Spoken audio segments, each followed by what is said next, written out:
Bom, gente, boa tarde. Muito obrigada por todo mundo que está assistindo esse webinário. É uma parceria do NEA com o IBAT, o Instituto Brasileiro de Arbitragem Tributária. Nós contamos com a presença dos doutores Ana Paula Pazinato, doutor Marcelo Escobar e Yuri Dantas Barroso. Eu sou Laís Vasconcelos Dias, sou a diretora executiva do NEA, o Núcleo Especial de Arbitragem do Norte. Eu ainda sou estudante de Direito, mas eu sou uma grande entusiasta pela arbitragem tributária. Eu vou explicar, na verdade, para vocês como que vai funcionar esse webinário, que eu falei um pouquinho mais cedo, mas eu não sei se todo mundo estava online. Vai ser uma série de perguntas que eu vou fazer para cada um. Vai ser mais uma conversa, eles podem interromper e também apontar suas orientações, suas considerações sobre o tema. E se vocês tiverem alguma dúvida, os ouvintes, claro, podem enviar no chat que a gente tem gente acompanhando para poder me avisar e aí eu faço a pergunta diretamente para os palestrantes também. Primeiro, eu preciso falar que é uma honra ter vocês três como palestrantes nesse webinário. Eu admiro os três, nós todos do NEA, mas eu em particular admiro os três muito. Dr. Marcelo Escobar foi, eu acredito que a obra base do meu TCC, sobre arbitragem tributária. Ana Paula Pazinato me deu uma luz no fim do túnel quando eu estava muito frustrada e com medo de fazer um TCC sobre esse tema. E o Dr. Yuri Dantas, que eu acho que não sabe, mas ele deu uma palestra na Regional Norte da competição da Camarb no ano passado, falando sobre um pouquinho das leis que querem adotar a arbitragem tributária no Brasil. E isso me deu também uma luz para falar sobre outros tópicos no meu TCC. E eu vou passar a palavra para a doutora Ana Paula, para ela apresentar um pouquinho sobre quem ela é e o que ela faz. Tá bem, então. Muito obrigada, Laís. Quero parabenizar e agradecer o convite formulado pelo NEA, para parabenizar principalmente o Núcleo Especial de Arbitragem do Norte, porque eu sei que não é uma tarefa fácil levar a arbitragem para regiões onde nós temos certos preconceitos e tradições em focar no poder judiciário. Então, meus imensos parabéns, principalmente também pelo seu engajamento no tema e por ter levado o tema adiante. Bem, eu sou mestranda hoje da Universidade de Brasília, da nossa UNB. Sou também diretora científica de uma associação de arbitragem e mediação do Distrito Federal e vice-presidente da nossa subcomissão de arbitragem, que infelizmente no ano passado acabou sendo dividida entre uma subcomissão de mediação e uma subcomissão de arbitragem. No mais, faço parte aí do grupo de pesquisa em arbitragem tributária do SEBAR e já fiz algumas pesquisas, enfim, sobre a arbitragem tributária. Tenho um caminhar aí desde 2013, 2014, sendo a obra do professor Marcelo Escobar uma das primeiras que me deu a luz no fim do túnel também, assim como acabei te mostrando, enfim. Agradeço imensamente novamente o convite, é uma honra estar aqui com vocês, pessoal. Muito obrigada. E agora, simplesmente por ordem alfabética, eu passo para o Dr. Marcelo Escobar a palavra para se apresentar também. Bom, gente, eu vou, primeiro, agradecer a gentileza do convite da organização de vocês. Fantástico. Às vezes a gente tem conversado muito com o Daniel Nogueira, aí de Manaus, fala muito da distância, e eu insisto, essa distância hoje em dia é relativa, tanto que vocês estão muito mais ativos que vários grupos de pesquisa aqui de São Paulo. Então, eu aproveito as gentis palavras da doutora Ana para agradecer o convite, a organização do Centro de Arbitragem de vocês, e vou passar a palavra de volta, que acho que é uma honra, sem dúvida alguma, estar aqui discutindo com vocês. Como eu falei, agradeço a gentileza que vocês falam em relação ao livro, mas hoje em dia, a Ana, o Yuri, muitos de vocês têm escrito muito e muito rápido sobre essa quantidade de normativos. A gente estava conversando do livro, eu estou fazendo a segunda edição desde novembro do ano passado. Cada mês muda tudo e eu tenho que fazer toda a alteração em cadeia e não consigo concluir, o que é um bom sinal. Mas sem maiores delongas, agradeço novamente, é um prazer imenso estar aqui com a doutora Ana, com o doutor Yuri, de umas grandes referências das competições de arbitragem, seu escritório, né? Então, eu vejo aqui na Camarb sempre excelentes debates e colocações fantásticas, melhor que as grandes universidades do país. O prazer é todo meu. Doutor Marcelo, eu não sei se eu não ouvi, mas o senhor falou o senhor não, me perdoe, você falou sobre o seu currículo. Porque eu acredito que todo mundo Não, precisa não, saber. tá, perdão. Sou, sou mestre pelo Mackenzie, doutor em Direito pela PUC, sou fellow do CIARB de Londres, diretor do CIARB Brasil, fui juiz do TIT aqui em São Paulo, conselheiro julgador do Conselho Municipal de Tributos, analista de algumas câmaras do exterior, a RIAC de Hong Kong, algumas aqui do Brasil, e amo esses dois assuntos, arbitragem e direito tributário. Pronto, agora sim eu posso passar a palavra para o doutor Yuri. Fique à vontade. Bem, Laís, eu, antes de tudo, gostaria de agradecer ao NEA pelo convite em sua pessoa e também a oportunidade de participar desse webinário com a doutora Ana Paula e com o doutor Marcelo. Fica muito difícil falar de currículo depois que a doutora Ana Paula fala do dela e que o doutor Marcelo também fala do dele. Mas o fato é que todas as vezes que alguém me pede para fazer um mini currículo, eu sigo à risca esse requerimento e procuro não colocar mais de 3 linhas. Eu sou advogado, eu sou professor, por muito tempo fui professor de Direito Tributário, de graduação e pós-graduação, também professor de Direito Constitucional, de graduação e pós-graduação, também professor de Teoria Política e Constitucional, também professor de Direito Eleitoral. E a minha atuação, ela basicamente leva em consideração essas matérias que eu acabei de mencionar. Sendo que o direito tributário é minha paixão de começo de faculdade. Eu estudei direito tributário como se aquilo fosse a coisa mais interessante do mundo e para mim permanece sendo. Acho que o direito tributário me ensinou a pensar o resto do direito de forma simples pela complexidade que o direito tributário tem.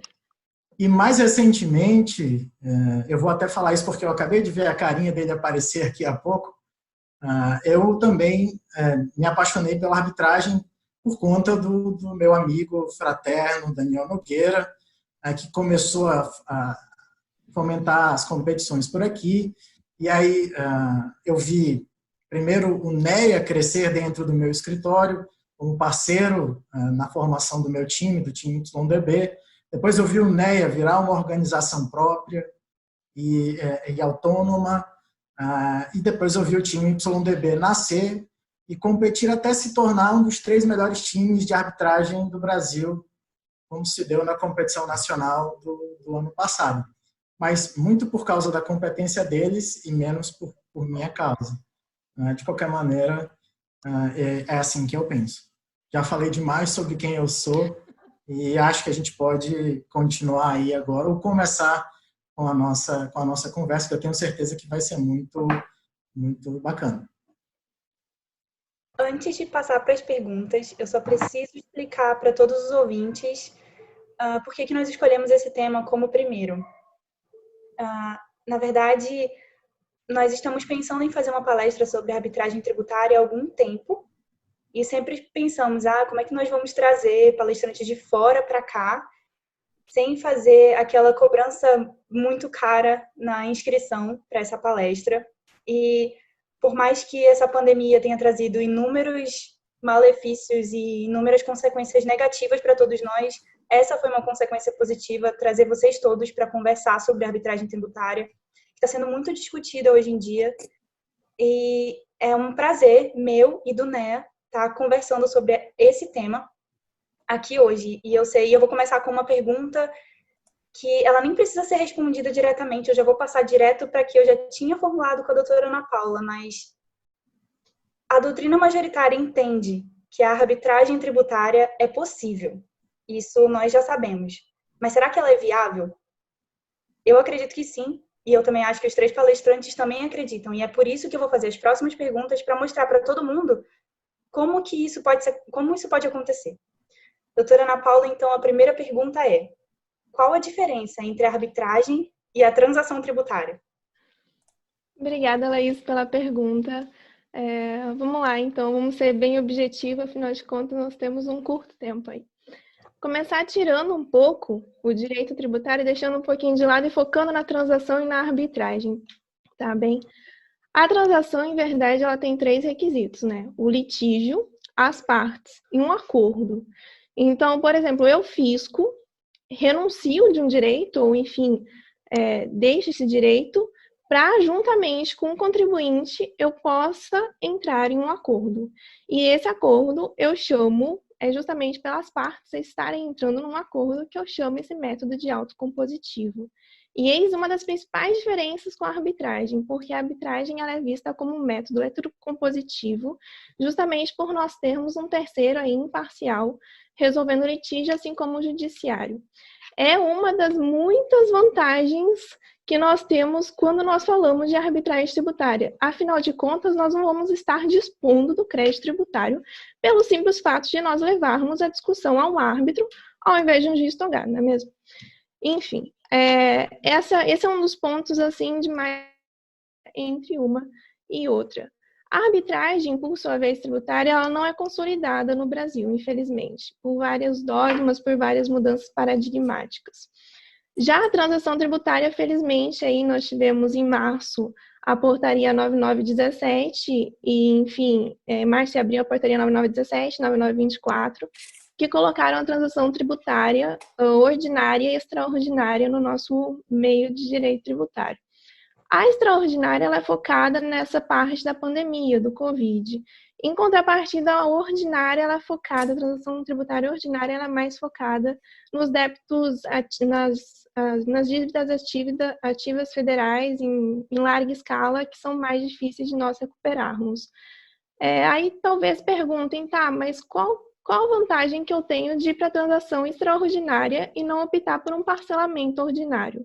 É porque, como nós podemos ali ver pela portaria, nós temos uma maior possibilidade de prestações do que o parcelamento ordinário nos permite.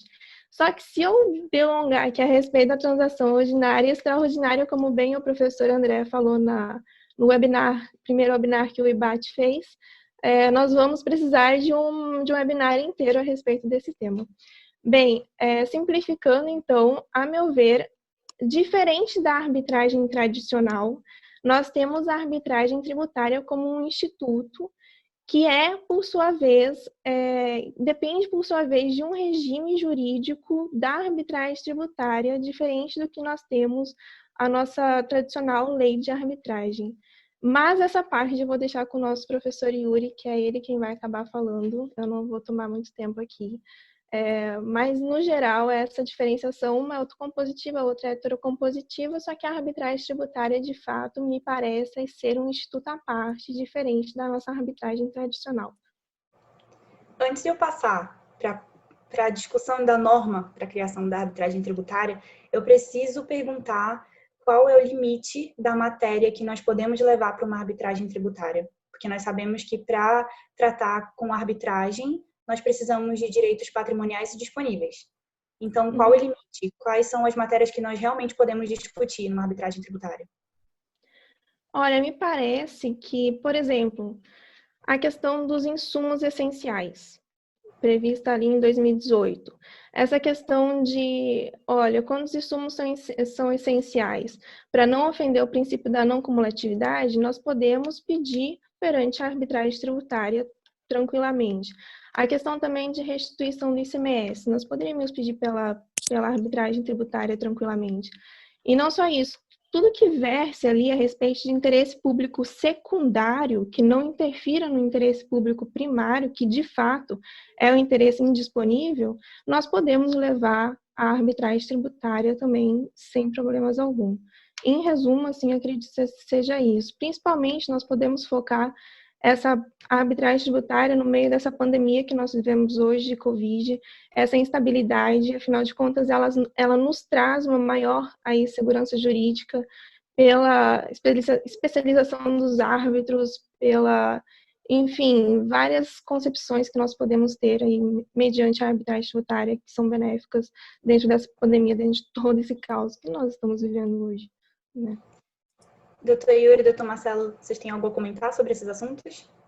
Eu sendo bem direto, eu tenho uma visão de que, primeiro, a arbitragem tributária, dependendo da forma como você a conceitua, ela já existe no Brasil há tempos. Eu faço uma divisão, alguma dessas subdivisões seria a arbitragem direta e a arbitragem tributária indireta.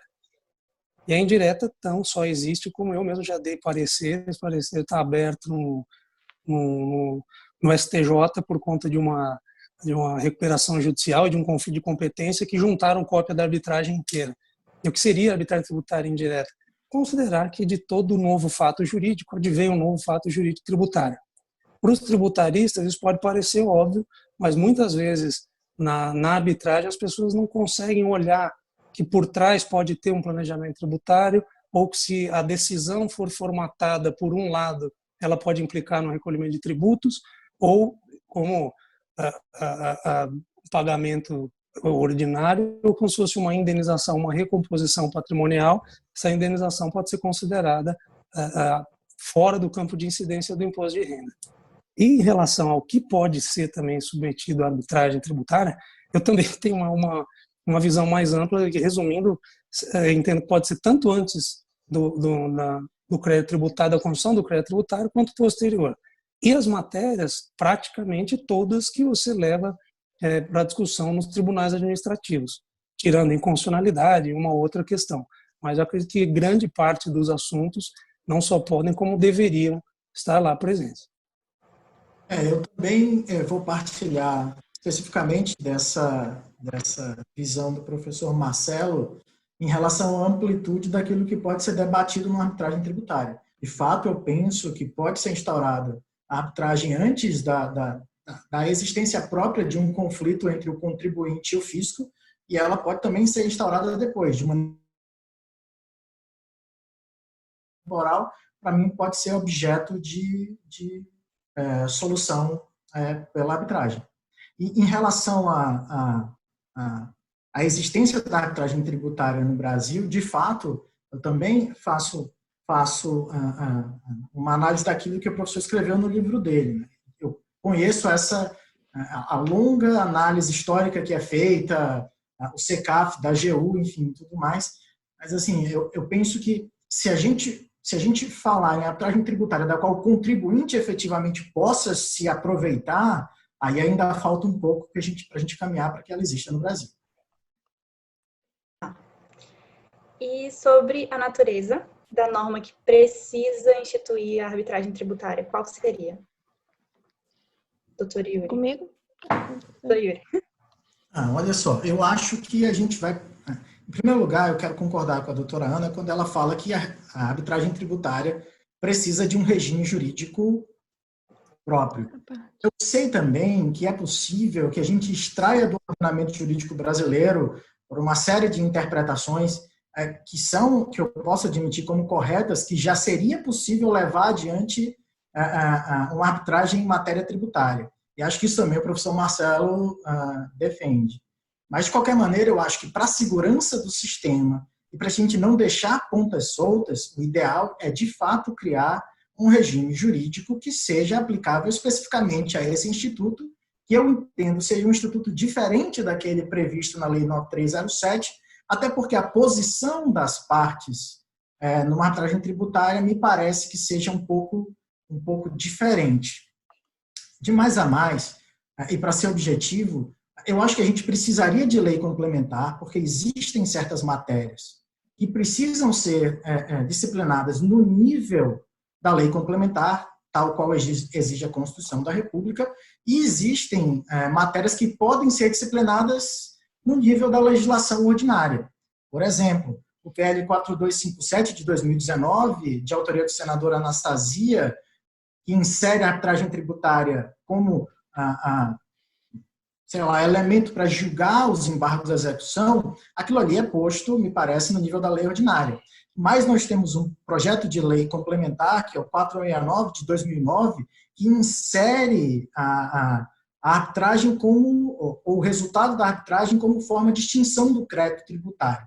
E eu acho que aí, por exemplo, é necessária a lei complementar, como é necessária a lei complementar para definir se a adoção do procedimento arbitral resultaria na suspensão da exigibilidade do crédito, enfim, para disciplinar as matérias que estão no Código Tributário Nacional e que são normas gerais e, portanto, no altiplano da lei complementar, é preciso lei complementar.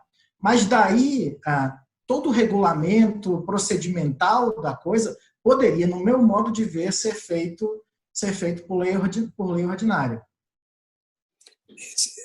Posso? Pode. Eu tenho uma visão diferente, queria discutir, colocar um tempero aí nesse assunto, porque às vezes eu estou como naquela piada lá do português andando na contramão, que ele acha que todo mundo é louco menos ele, né? Não tenho dúvida, eu concordo que há necessidade de lei complementar, mas se eu tiver uma interpretação sistemática, eu tenho o CTN, que já permite, se você analisar, por exemplo, o 171, que fala da transação, que a lei vai dizer qual é a autoridade competente. Todo mundo focou na conversão da medida provisória, do contribuinte, para falar da transação, mas tem isso que eu queria trazer uma discussão, pelo menos, que desde 2015, quando teve a alteração da lei de arbitragem, inseriram o parágrafo 2º no artigo 1º da lei de arbitragem, dizendo que a autoridade competente da administração pública direta para a celebração de convenção de arbitragem é a mesma para a realização de acordo ou transação. E aí eu pergunto para os senhores, eu precisava de uma lei de transação, sendo que eu tenho a lei complementar permitindo, desde da sua edição, da lei, quando ainda era ordinária e não materialmente complementar, e esse parágrafo remete a essa alteração de 2015, já tinha essa autoridade indicada. Então, por exemplo, na transação, você fala, mas e na arbitragem? Também quero discutir com vocês, é muito complicado, por exemplo, a arbitragem de energia, que seguiu esse caminho, entendendo que era tão específico que necessaria de um diploma à parte. E, me corrijam vocês, e quem estiver no chat, muita gente considera que isso não é arbitragem porque está fora do escopo da lei brasileira de arbitragem. Será que na hora de regulamentar não seria o caso de criar essas travas? Porque senão a gente vai... E aí eu queria ver se alguém tem experiência aqui, que eu nunca participei. Estudei, já conversei, li o livro também da Almedina, num colega que era o Demarest, está no SBZ agora, e fugiu o nome dele, de arbitragem de energia. Mas não tenho prática. Então, será que é um bom negócio ir para esse modelo, independentemente de complementar o ordinário? Para falar onde estaria a previsão disso para a extinção do crédito tributário, também no CTN, quando há previsão de extinção do crédito tributário por sentença transitada em julgado. Aí a gente interpreta em conjunto com o CPC e a lei de arbitragem que equiparam a decisão arbitral com uma sentença transitada em julgado. Então, por conta disso, e trazendo esses argumentos, que eu penso com vocês, eu concordo, tem que ter lei complementar, mas será que é necessário uma lei complementar específica? Ou a gente pode usar o Código Tributário lá de 1966, se não me engano, que já previa tudo isso, com a interpretação sistemática dos novos diplomas, talvez, eu acredito nisso, defendo isso, que ele já permite uma porção de atos dessa maneira. E para quem fala, e como eu faria, eu trago outra questão. E o negócio jurídico processual? Tem algum advogado público aqui? Se, porventura, o advogado público quiser, esquece o projeto de lei de anastasia. Se um procurador estadual, municipal ou federal quiser, e o contribuinte também quiser, numa execução fiscal ou numa ação declaratória qualquer, transformar esse litígio, encaminhá-lo através de um negócio jurídico processual para uma câmara de arbitragem, que as partes estiverem de acordo, seria possível? Há algum óbice normativo? O óbice está na vontade do advogado público, eu já respondo. Mas vamos partir no mundo das ilusões aqui, na maior a loucura possível. Seria possível? Há algum óbice? Tirando o Ministério Público, que depois pode falar que ele abriu mão de direito indisponível e entrar com uma ação contra o procurador público. Mas imaginando que ele enfrente isso, bata no peito e acredita. Eu queria que alguém mostrasse um óbice, tirando o Ministério Público e a vontade do próprio procurador, legal para isso. Professor, Laís, posso? Pode, fica à vontade. A primeira resposta foi minha. Como eu comecei dizendo, eu não penso que seja equivocada a visão do professor Marcelo, pelo contrário, ele faz uma explanação bastante coesa de quais são as fontes, de onde ele extrai a possibilidade de se levar adiante uma arbitragem tributária no Brasil hoje em dia. Mas acho que, até pelo que ele falou, no finalzinho da intervenção dele, a própria resposta que ele deu reside em uma das minhas maiores preocupações. Bom, vai que a gente retira a possibilidade de levar adiante um procedimento arbitral para tratar de matéria tributária de todas essas fontes espalhadas pelo ordenamento jurídico. Eu acho que isso, invariavelmente, acabaria voltando para o Poder Judiciário sob ataque de diversas frentes, está entendendo? Quanto à constitucionalidade, à legalidade e outras tantas coisas. E aí nós começaríamos a ter um desenho da arbitragem tributária a partir dos precedentes feitos pelo Poder Judiciário. E eu acho que os precedentes do Poder Judiciário eles devem ajudar a moldar esse instituto, mas após o trabalho legislativo. Aí a gente teria uma inversão das coisas. Né? A gente teria uma série de precedentes. Esses precedentes começaram a dizer, olha, é isso, é isso, é isso, é isso, é aquilo. E a gente começaria a trabalhar com essas observações oriundas da jurisprudência. Isso, para mim, não é o modelo desejável, com todo o devido respeito. Para mim, o modelo desejável é que o regime seja estabelecido pelo Poder Legislativo, ou até, não precisa ser pelo Poder Legislativo, isso pode vir por outras normas, de outras naturezas, como bem salienta o professor Marcelo Escobar. A legislação tributária não é formada só de lei complementar, lei ordinária, ela é formada de absolutamente tudo aquilo que é produzido pelas administrativas que detêm competência para isso. Mas é preciso ter um regime jurídico para que a gente possa seguir com segurança esse caminho, e aí depois o Poder Judiciário, que eu acho que não vai faltar nessa festa, está entendendo, dar certa conformação àquilo que a gente vai ter como modelo mais ou menos final da arbitragem tributária no Brasil. Mas é isso que eu penso e acho que realmente uma das preocupações é justamente essa: o Ministério Público vai processar todo mundo vai se processar, vai ser uma festa que vai atrasar o avanço da coisa e acelerar o avanço da coisa. Me permite só 30 segundos? É que, na verdade, essa vontade de testar isso o quanto antes advém do que eu vejo do Brasil. Se eu for esperar ter lei para tudo, eu vou ter que esperar também qualquer partido, independente dele, no dia seguinte vai questionar a constitucionalidade dele, assim como fizeram com a lei de arbitragem. Questões tributárias, eu tenho falado inúmeras delas, e o ICMS na base de PIS e COFINS está resolvendo agora, depois de 15 anos. Então, se tiver a lei de arbitragem, vão questionar. Se fizer sem a lei, só com interpretação, vão questionar também. É o que me parece, analisando, por favor.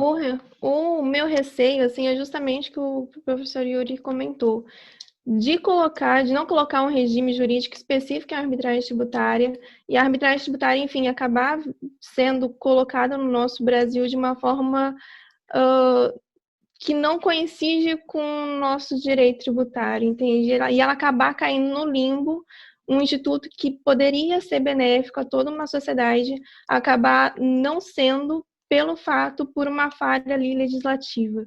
Então, é mais essa minha preocupação, esse meu receio também. Eu acredito, assim como o professor Marcelo, que também deveria, não é necessário uma lei complementar, mas seria interessante uma lei complementar justamente por uma segurança jurídica das partes litigantes. Só que um regime jurídico seria interessante, sim, justamente para equilibrar ali a relação entre as partes que estão no conflito. Muito obrigada pelas respostas, mas aí eu já vou engatar numa outra pergunta. Nós conversamos ainda há pouco sobre o momento para instituir uma arbitragem tributária, se fosse antes ou depois da constituição do crédito, ou até mesmo quando ele já tivesse inscrito em dívida ativa. Mas isso não ficou muito claro.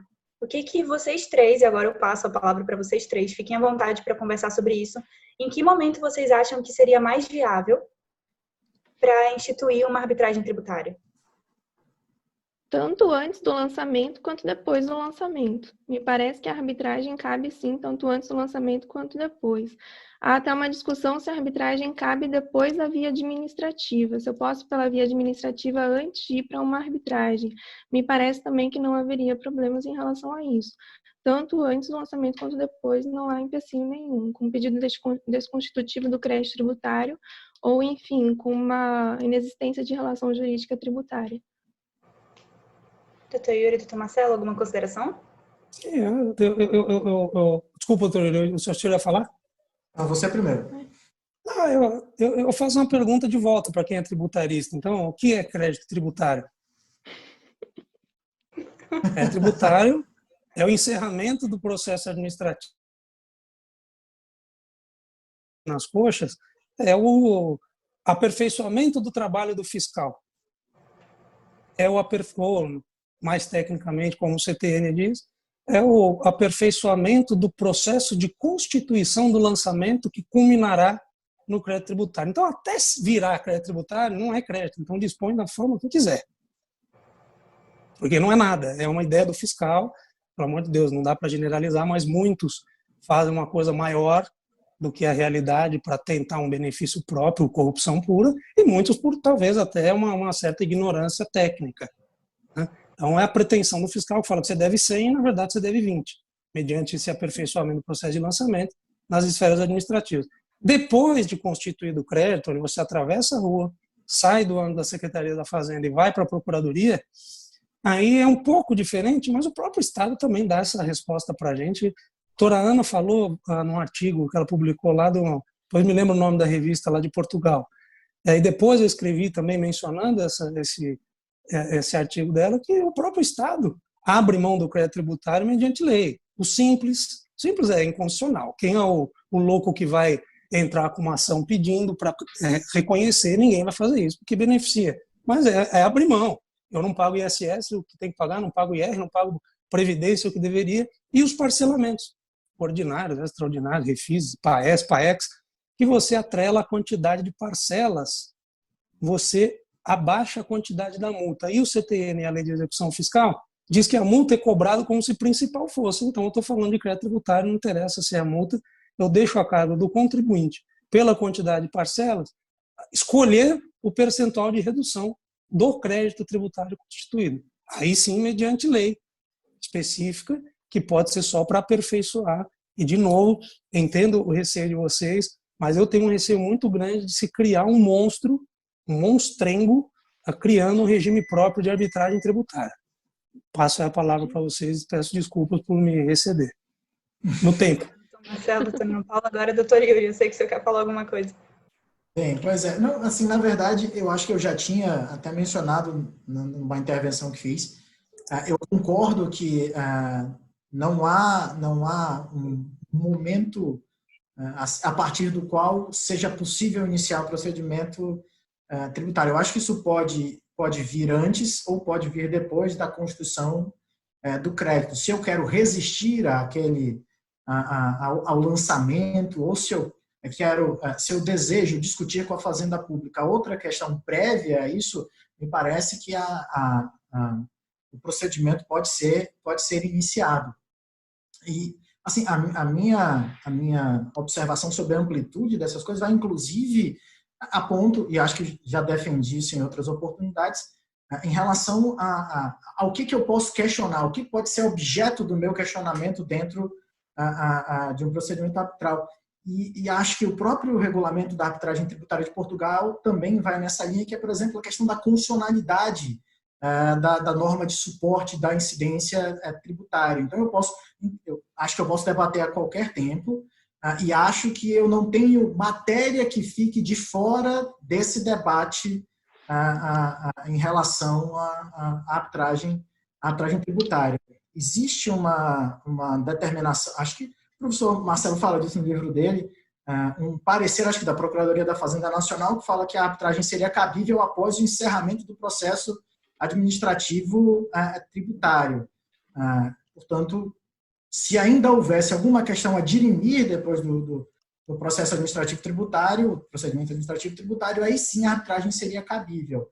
Mas me parece que isso não é necessariamente o correto, desde que, optando pela arbitragem, eu abra mão de qualquer outra via, a via do processo administrativo, a via judicial, a não ser que a via judicial necessite de ser adotada dentro da conformidade do modelo do regime adotado para a arbitragem tributária.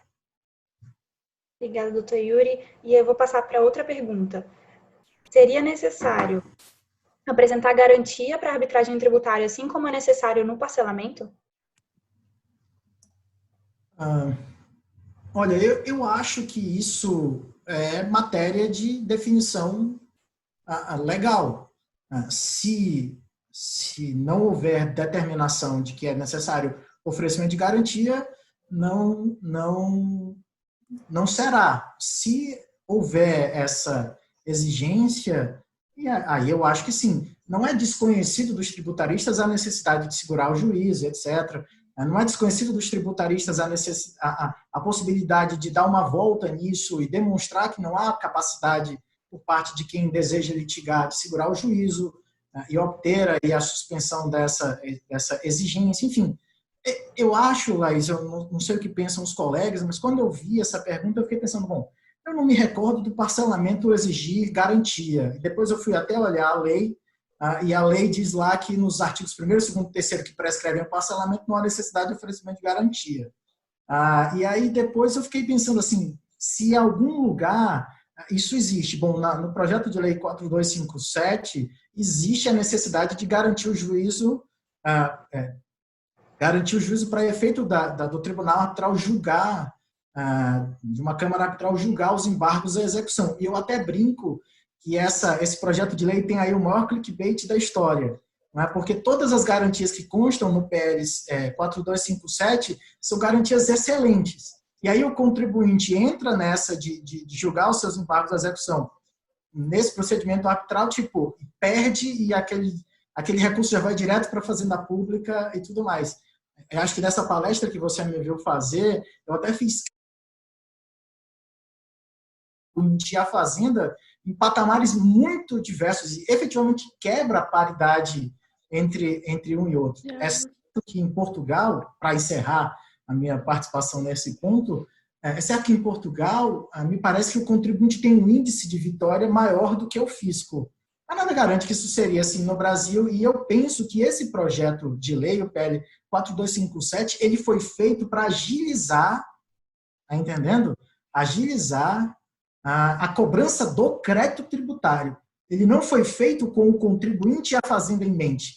Ele foi feito para permitir que a Fazenda Pública consiga colocar para dentro dos cofres públicos esse mar de recursos que ela não consegue com o procedimento executivo comum.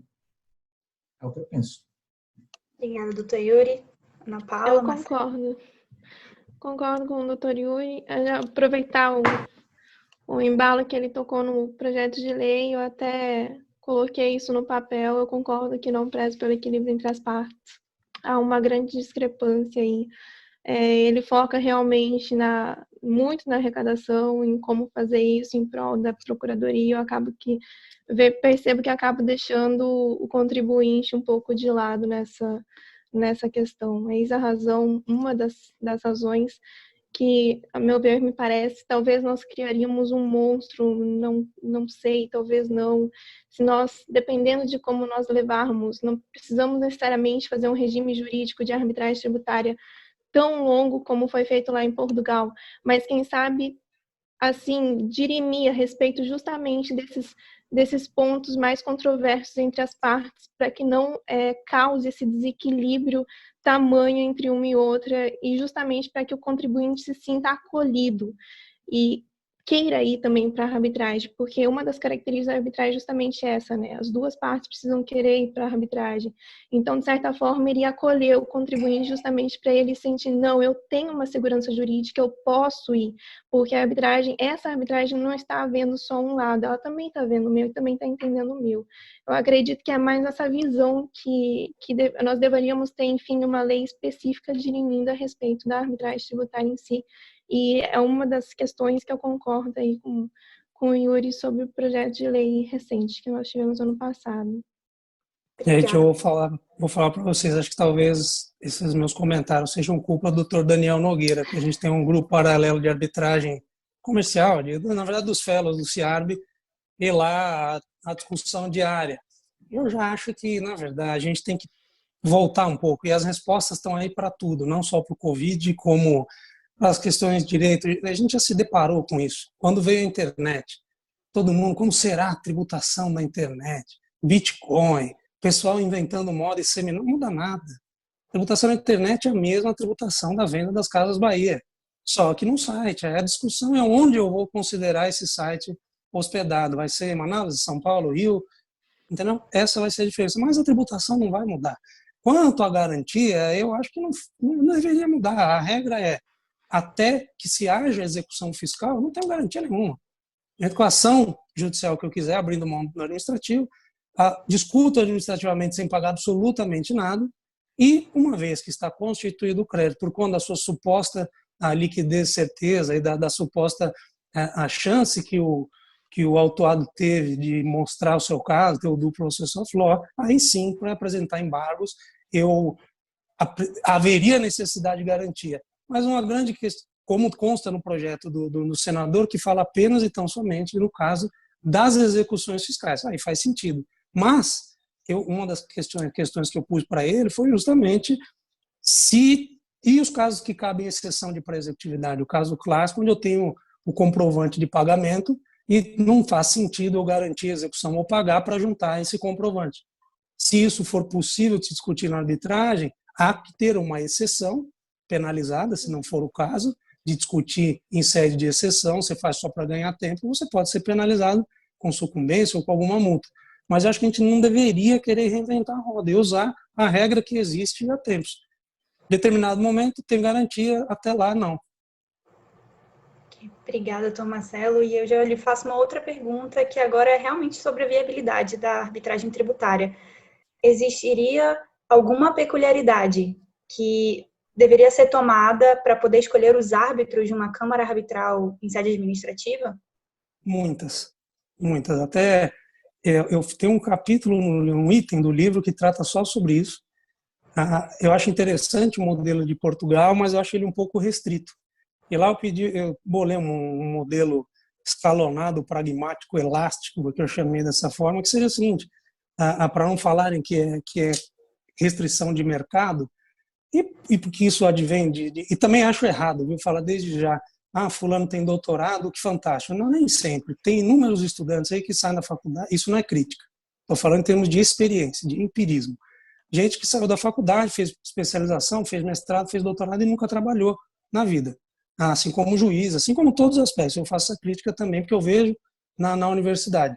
Não critico, são opções, são válidas, mas para você se colocar no papel de julgador, há um mínimo de experiência. Tenta-se fazer isso para juiz, a gente sabe que na prática a pessoa assina uma petição por mês de juntada, de procuração para cumprir esse requisito, mas para fins da arbitragem, que uma das grandes bandeiras é a tecnicidade, eu acho que a gente deveria ter, então, para assuntos que envolvem menor complexidade e, consequentemente, um menor valor envolvido, a gente podia pedir como pré-requisito pelo menos uma especialidade em direito tributário, 5 anos de formado e comprovação desses 5 anos de atuação na área tributária.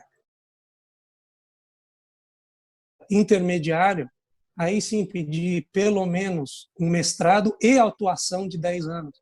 E os valores maiores, se a pessoa tem pelo menos um doutorado e 15 anos de atuação comprovada. Coloco algumas restrições, porque hoje em dia é muito comum, eu participei do Matos Filho, fui KPMG no escritório de advocacia, mas dá muito parecer.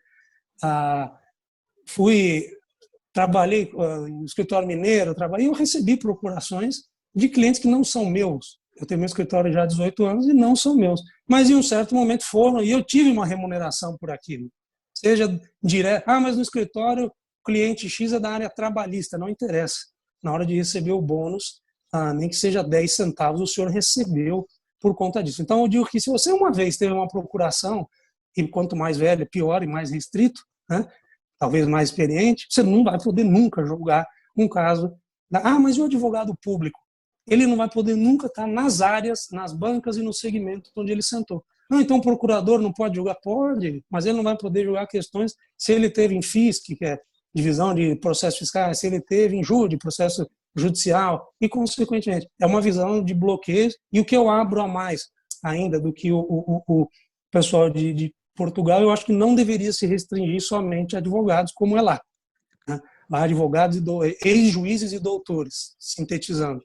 Eu acho que aqui, até por uma pesquisa de CEO, CFOs, a maior parte é engenheiro, depois administrador de empresa, contador. Então, eu acho que tem umas 3 ou 4 profissões que deveriam também ou ser completamente abertas. Eu trabalhei, o maior administrador que eu trabalhei foi na Unesp, porque eu fui advogado de uma fundação da Unesp por 10 anos. O maior administrador era um médico atuante, professor titular da Unesp de anestesiologia.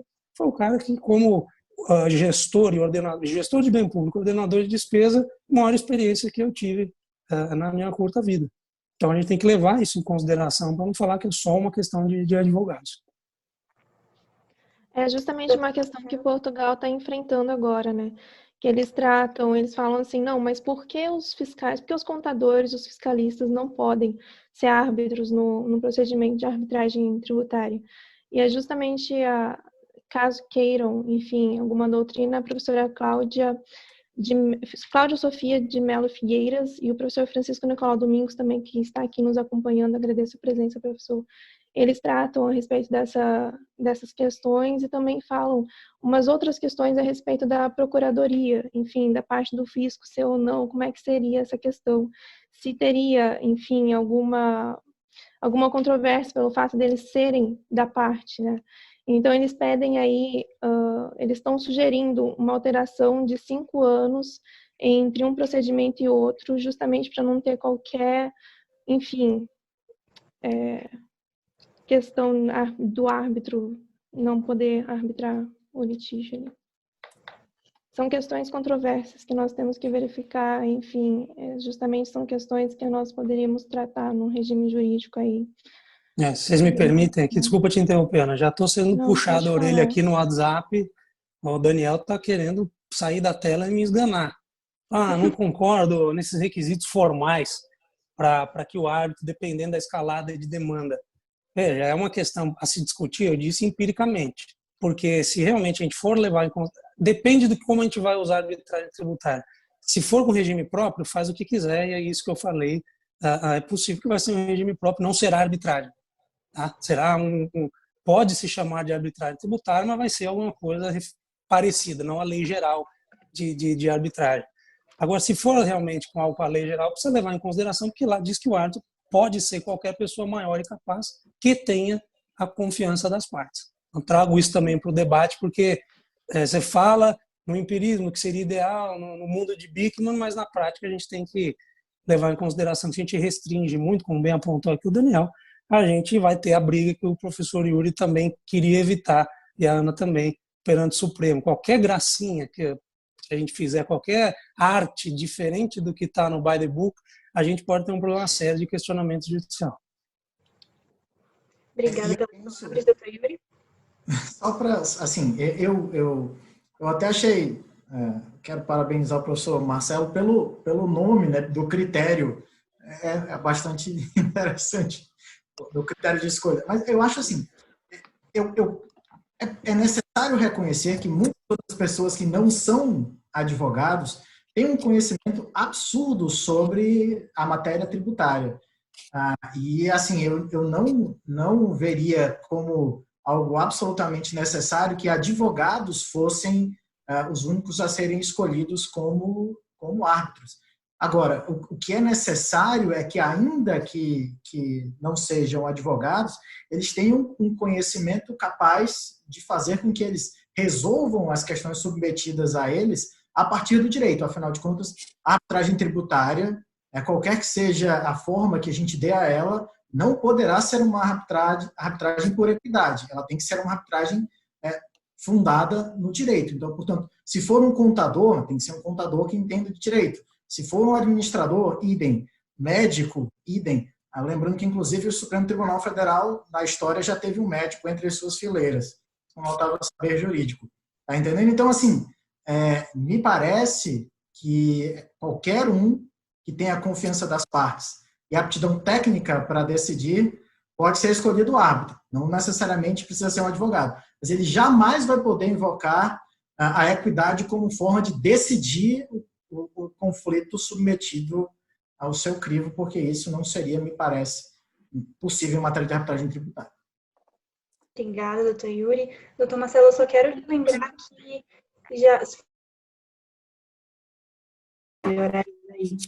Eu sei que o senhor precisa sair um pouquinho antes. Não preciso mais. Eu falei para eles para começar mais tarde. Fique tranquilo. Então... Agradeço a gentileza. Que bom. Então, eu vou passar agora para umas perguntas que nós coletamos no chat. E fiquem à vontade para responder. Luiz Batista perguntou: é possível pensar em legislações estaduais e municipais para disciplinar o regime da arbitragem tributária de acordo com a competência concorrente para legislar sobre o procedimento? Se possível, quais são as matérias adequadas para regulamentar nessas legislações estaduais e municipais? Pelo amor de Deus, nunca. Se eu tiver Mas, 5.550 legislações municipais e quase 30 estaduais, evidente. travou. Doutor Marcelo travou o seu vídeo. Eu acredito que o áudio também. Tenho muito receio de deixar aberto para eles colocarem. Enfim, vamos entrar no mérito de lei orgânica e Constituição estadual, que é divertidíssimo, né? Eles copiam toda a parte, deviam falar só de funcionalismo e uma outra questão lá de saúde, não? Eles copiam toda a Constituição.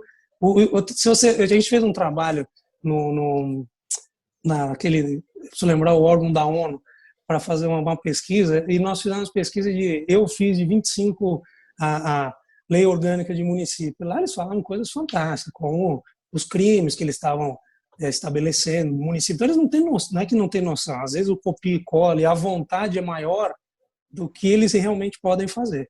O ideal seria, e aí eu também já me antecipo a questão das câmaras, como julgar? Se cada esquina criar a sua, fica estranho. Lá em Portugal a gente tem uma câmara específica que é um monopólio sobre isso, e aqui eu já até sugeri em alguns eventos que o SECAF tivesse uma estrutura híbrida e que fizesse convênio, como o próprio nome já diz, sem custo algum, para que as procuradorias estaduais e municipais utilizassem o seu regulamento e expertise apenas para uma forma de unificar e deixar a mesma base para todas as câmaras, porque senão começa uma outra bagunça. Existem câmaras seríssimas e existem câmaras que a gente pode criar uma agora, a Câmara do Debate de Arbitragem Tributária do dia 19 de maio, e sabe, apesar de ter pessoas fantásticas aqui assistindo, a gente não sabe, ninguém aqui trabalha efetivamente com isso. Não seria, tem câmaras fantásticas, a Canorte aí, tem Fiesp, tem CCBC, Anchan, que já faz isso há anos, para que querer reinventar a roda, né? Obrigada, doutor Marcelo. Ana Paula, Yuri? Posso falar, mas se a doutora Ana Paula quiser, ela tem preferência. Não, pode falar. Bom, eu posso estar redondamente errado, mas o que os estados e os municípios podem fazer em matéria tributária é legislar a respeito dos tributos que a Constituição atribuiu a eles.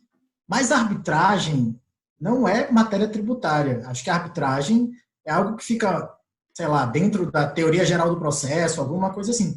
E quem tem legitimidade, quem tem competência para legislar sobre o processo é a União. Então, assim, eu realmente acho, isso no artigo 22, inciso 1 da Constituição da República, então eu realmente acho que os estados e os municípios não poderiam estabelecer alguma espécie de legislação complementar a respeito de arbitragem tributária.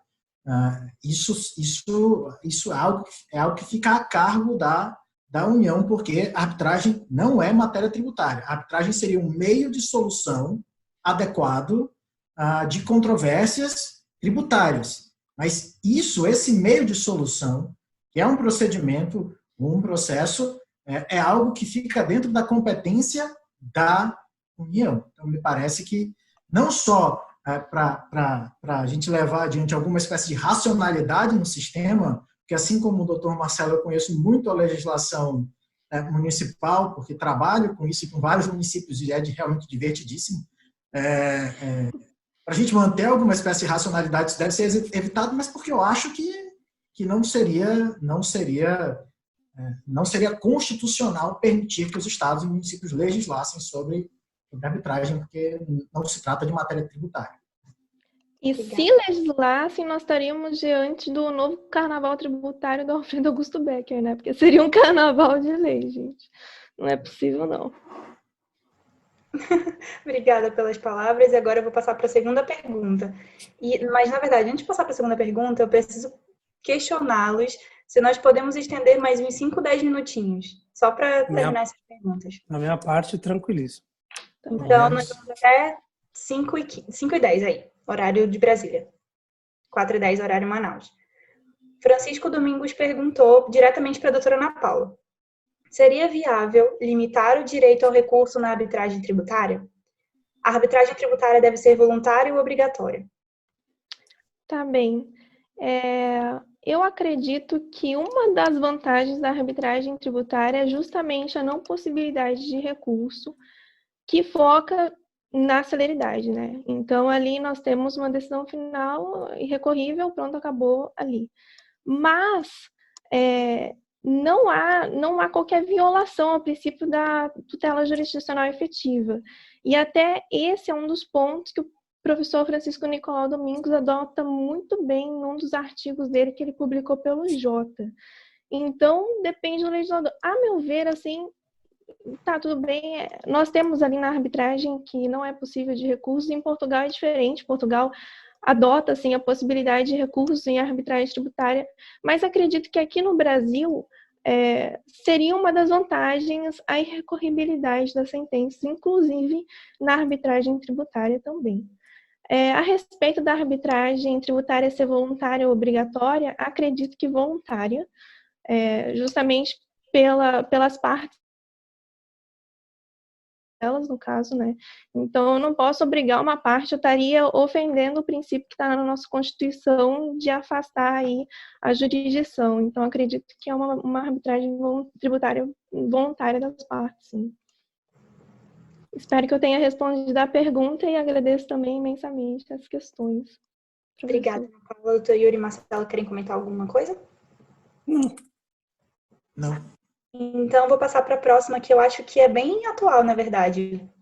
André Fernandes perguntou o seguinte: com base no artigo 23, inciso 2 da Lei 13.988, de 2020, o ministro da Economia poderia disciplinar, em ato infralegal, a arbitragem tributária em relação a débitos de pequeno valor até 60 salários mínimos? Eu posso ler aqui o artigo para vocês, e no artigo fala, o caput: observados os princípios da racionalidade, da economicidade, da eficiência, ato de ministro de Estado da Economia regulamentar inciso 2, a adoção de métodos alternativos de resolução de litígio, inclusive transação envolvendo processos de pequeno valor. O que vocês acham? Alguém quer falar? Eu acho que observando algumas questões poderia, porque eu falei, o próprio CTN diz que a lei tributária faz parte da legislação tributária também os atos infralegais emitidos por autoridade competente. Está lá na lei complementar, que até agora, pelo menos, ninguém questionou a sua validade de constitucionalidade desse artigo. Então, veja, se for pela autoridade, eu não sei se o ministro da Economia seria autoridade competente. Talvez. Não sei pensar que se a Receita Federal está embaixo dele, acho que não sei. Pode pensar. Pensando alto aqui, poderia, desde que a autoridade competente. Se ele é a autoridade competente, eu deixo pensar enquanto vocês outros dois respondem, mas acho que parece que tem uma grande chance. Bem, eu acho que na linha do que defende o professor Marcelo seria possível, porque como a gente já discutiu ao longo do nosso debate aqui, seria possível, inclusive, extrair do Código Tributário Nacional que já existem dispositivos lá que autorizariam a compreensão de que a sentença arbitral poderia extinguir o crédito tributário. Então, se o ministro da Economia for a autoridade competente para emitir um ato que se integre o grande arcabouço da legislação tributária, e a partir de todas essas interpretações permitem extrair essas soluções, como já comentamos aqui, eu não acharia impossível. E casaria muito bem com a crise, né? Porque a gente vive um momento de crise, talvez o enfrentamento da crise exija certas soluções que não são ortodoxas, por assim dizer. Eu me referi aqui ao artigo 100 do CTN, do que são normas complementares das leis, das convenções e dos tratados internacionais e dos decretos. Ele fala no artigo 1º, ato normativo expedido por autoridade administrativa. Não é nem competente, é administrativa. Ele é uma autoridade administrativa em sendo ministro, sem dúvida. A decisão de órgãos singulares ou coletivos de jurisdição administrativa, as práticas reiteradamente observadas pelas autoridades administrativas e os convênios celebrados entre si, União, Estado, Distrito Federal e município. Então, o próprio CTN, e também se alguém questionar que lá o 97, inciso 6, diz que somente a lei pode estabelecer isso, pode exclusão, suspensão e extinção do crédito tributário, o CTN está dizendo que ela pode ser via transação. E a transação é interessante, a gente não falou, mas ela é a porta de entrada da arbitragem. A partir do momento que eu permito transacionar um tributo, eu não posso, no momento subsequente, falar que isso não é arbitrável. Porque se ele é transacionável, se ele é passível de transação, ele vai ser, no segundo momento, passível também de ser submetido a uma arbitragem. Bem, Ana Paula, tem algum comentário? Não, até esse ponto de ser uma porta de entrada, justamente ele pega também bem no ponto mais tradicional da doutrina, que é a indisponibilidade do crédito tributário. Então, se está indo para transação, obviamente não tem nenhum aí óbice à arbitragem. E eu acredito também que não há questões, até mesmo porque verifica-se a justiça e a eficiência nesse ponto. Até bem observado ali pelo próprio André Fernandes, ele colocou observados os princípios, inclusive da eficiência. Então, eu acredito, concordo com o Yuri e com o professor Marcelo também. A última pergunta do chat foi feita pelo Gustavo Sampaio. Foi o seguinte: gostaria de saber a posição dos expositores acerca da possibilidade de suspensão da execução fiscal após instauração do procedimento arbitral. Fiquem à vontade. Deveria ser automático, né? E, como eu falei, você vai optar, não dá para você brincar. Mas é como já funciona hoje. Se eu estou no administrativo e vou fazer a discussão judicial, eu abri mão do processo administrativo, está na lei de execução. Então, se eu optar pela arbitragem, eu não posso, vou ver o que daqui para não dar certo, ver lá. Então, você fez uma opção, seja ela boa ou ruim, você vai optar e seguir com os bônus e os ônus dessa sua opção. Então, possibilidade de suspensão, sendo alterado o foco de judiciário para arbitragem, deveria ser automático. Se essa suspensão, por ser execução fiscal, deveria vir junto com uma garantia, porque assim funciona para a regra geral. Se eu abrisse algo diferente, eu estaria criando uma benesse para que os contribuintes fossem para a arbitragem tributária, e apesar de entusiasta do tema, a gente não pode também criar algo que seja desproporcional e prejudicial para a administração pública. Verdade. Algum comentário? Estou de acordo. Não, é isso que eu Estou de acordo. Acho que há de suspender. Talvez o Gustavo tenha perguntado isso, porque o projeto de lei não fala a respeito dessa suspensão da execução a partir da adoção do procedimento arbitral, não é? Para julgamento dos embargos. Mas me parece que seja automático. Não faria sentido nenhum que ela não fosse suspensa. E acho que aí o procedimento, o projeto de lei, ele já fala da necessidade de oferecimento da garantia. Então, casa muito bem com a ideia de suspensão. Então, acho que é automático e a garantia já é algo que o projeto de lei exige. Então, gente, sobre a conversa sobre arbitragem tributária é isso. Muito obrigada pela presença de vocês. Muito obrigada pelas palavras, Ana Paula, Marcelo e Yuri. Espero que vocês estejam disponíveis para possíveis outros eventos sobre o mesmo tema, ou não, só sobre arbitragem também.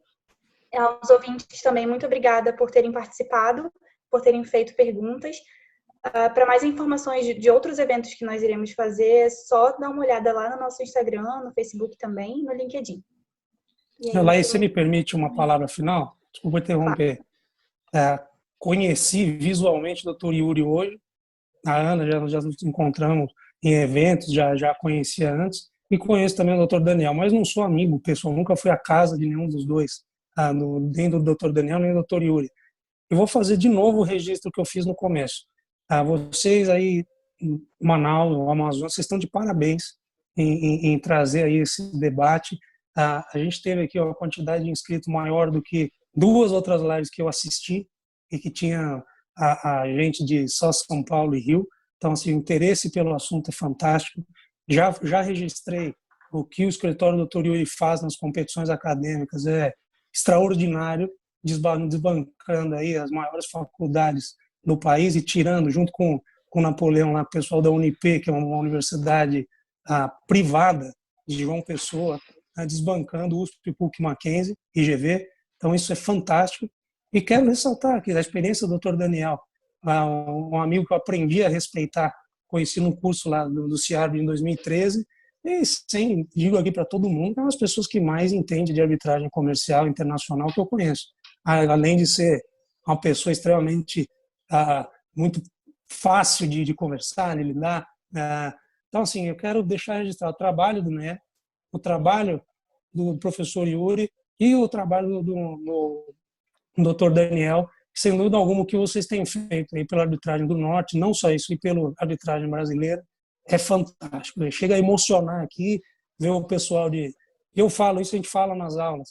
O pessoal aqui de São Paulo mal acostumado com metrô, ônibus que quiser, morando ao lado da universidade, tendo acesso a todos os professores, não conseguem ganhar uma competição da Camargo ou ficar bem colocado. Lá o Napoleão, indo uma vez por trimestre para João Pessoa, vocês aí em Manaus, que têm a dificuldade do espaço, acesso aos professores, que as pessoas supostamente são mais festejados, né? Você não está cruzando com ele no corredor. Então, essa distância supostamente seria um entrave. E vocês provam que dedicação e competência independe de região, basta apenas ter vontade, e eu fico emocionado em registrar isso para vocês. Eu que agradeço a oportunidade de estar com vocês. Muito obrigada, Dr. Marcelo. Pode falar, não fala. Eu assino embaixo do que o Dr. Marcelo disse, também renovo os meus parabéns a toda a organização, ao NEA, pelo engajamento no tema, pelo engajamento na arbitragem. Eu quero agradecer também a todos que estavam aqui presentes, os que estavam em Portugal, os do Brasil todo, aqui do Sul, enfim, do Norte, ali do Centro-Oeste. Muito obrigada por todos, pela presença de todos, obrigada pelo convite novamente.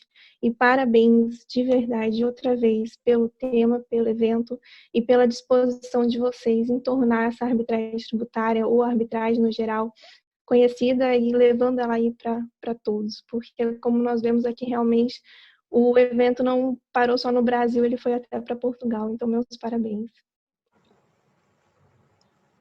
Bem, Laís, eu quero... Posso prosseguir?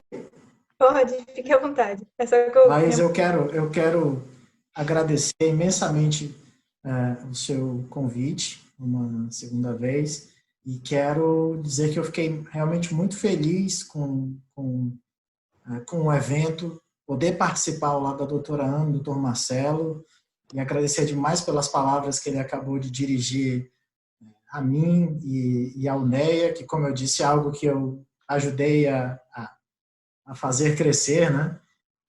E dizer que, enfim, eu dou as ordens para quaisquer outros eventos, quaisquer outras iniciativas que o NEA tiver, sejam elas pela internet ou presenciais, né? Porque vamos torcer para que isso acabe logo e que a gente possa se encontrar, porque o convívio é sempre muito melhor do que a gente se vê por essa pequena tela do computador. Então, eu quero registrar também que agradeço demais a todo mundo que participou, as perguntas.